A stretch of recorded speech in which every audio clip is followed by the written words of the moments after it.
kedatangan kita ya bersama kebetulan anggota DPRD provinsi juga sama-sama, karena ini tentu harus menjadi perhatian, merupakan jalur lalu lintas yang menghubungkan daerah kepulauan dan termasuk juga antar negara dan antar Kalimantan. Makanya memang ini harus cepat penanganannya. Kita sudah minta dengan Balai Jalan Jembatan Kalbar untuk cepat menangani masalah ini. Dan juga tadi saya lihat sepanjang jalan banyak sudah terjadi kerusakan. Alhamdulillah tadi sudah dijawab bahwa itu sudah proses lelang. Nah ini tentu kita minta untuk dipercepat.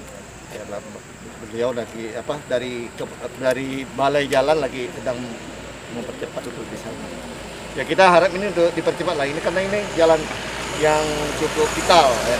Vital menghubungkan daerah perburuan, kemudian Kalimantan dan antar negara. Jadi saya kira termasuk muka Indonesia juga di jalan ini. Juga berkaitan dengan reposing tahun 2021, kan dulu kita itu 1,8 triliun.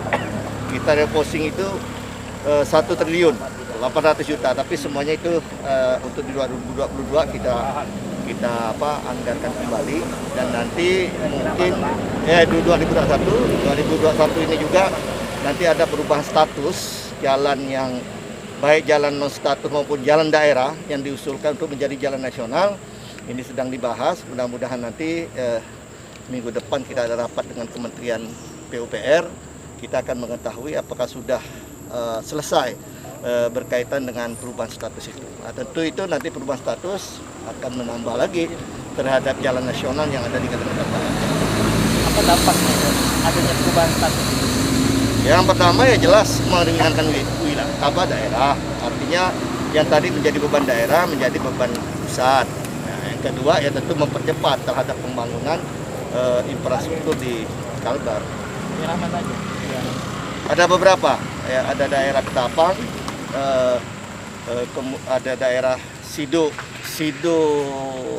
Sukadana Teluk Batang juga kita sudah ajukan, kemudian Manis Mata, kemudian di Sintang juga ada. Nah, itulah beberapa ruas yang nanti mudah-mudahan beberapa ruas yang sudah diajukan itu disetujui oleh pusat menjadi jalan nasional. Artinya sehingga Kalbar sedikit beban untuk membiayai itu kan bisa dialihkan kepada daerah-daerah jalan provinsi juga yang masih cukup banyak sekarang yang perlu untuk penanganan secepatnya.